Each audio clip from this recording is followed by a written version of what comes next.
All right, guys, just going to go through a very simple ride pattern for us for June 1st and 2nd. This is about as easy as it gets, but the terminology, learning the terminology that we use is going to be probably the most difficult part for you. And once you learn the terminology, this becomes really, really easy.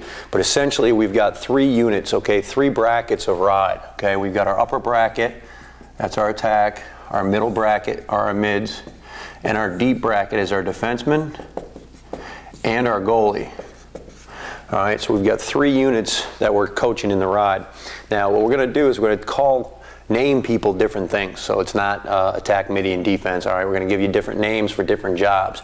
Essentially, the attack is going to be broken down into a nose and 2 backers. Okay, a nose and 2 backers. All right, and the midfielders are going to be split up into corners. Okay, and a rope, and that's usually your long stick midi, but it can be a different player. I could tell you, hey, I want to put a rope on the corner, and then we want to funnel the ball to that rope to where the long stick is. Put a long stick on the corner, we can funnel the ball there and get pressure. Okay, and then all the 3 defensive players, all right, and our goaltender are going to be called safeties. So it's a football conversation. The nose takes the ball, the backers are behind the nose, your corners are your speed guys on the outside. All right, your rope is kind of like your middle free safety, if you will, or middle linebacker, if you will. And then you've got your safeties, which are the deep coverage guys. Okay, now we've got a couple different actions, okay, that we can run out of this. The first action is called a scrape.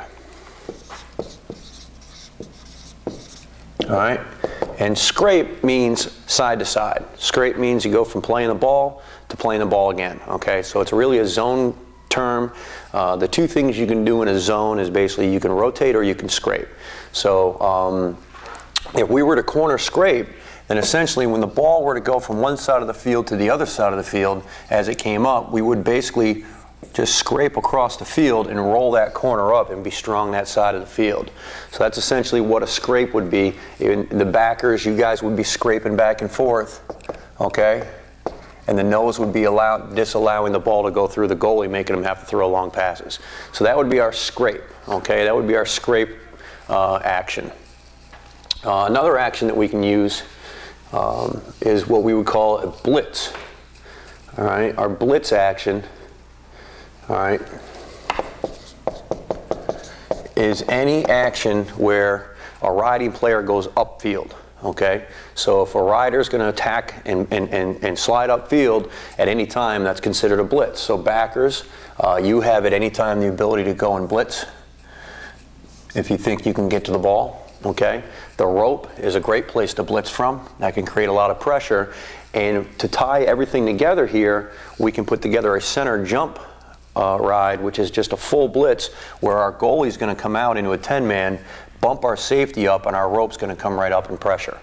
Okay, probably in that situation we'd want our backers to be wider, cover up deeper. Okay, the nose may sit a little bit, and then he would eventually blitz when the ball goes to the goalie. Really good ride when this defender has the ball, and right when he passes it to the goaltender, that's a great time to jump into this ride. Everybody extends, you take away these defensive players, you've got the rope coming up the field to pressure, the safety's out, you leave the goal exposed, but the pressure on the ball doesn't allow them to see the goal. So that's a really good ride to change tempo of a game. Late in the game, it's good to get us the ball back. Now, goalie coverage, okay, you're all safeties. So goalies, when you come out, you're out of the cage, you're a safety, you're not a goalie anymore, okay? The responsibility of the goal, if the ball's thrown over, and this is the strong side, all right, the weak side safety, whoever that is, the guy who's on the opposite side of the field, has got goal responsibility. So he's got to split his attackman, okay, and the cage. He splits his attackman in the cage. And that allows us to be strong everywhere that the ball may see, and then if they do try to shoot the cage, you should be able to get to the cage, you know, before the ball can get to the goal. So you've got to stay in your split. You've got to be close enough to cover the cage if they shoot it. All right, but that would be our blitz concept. We'll put it together as a center jump ride. All right.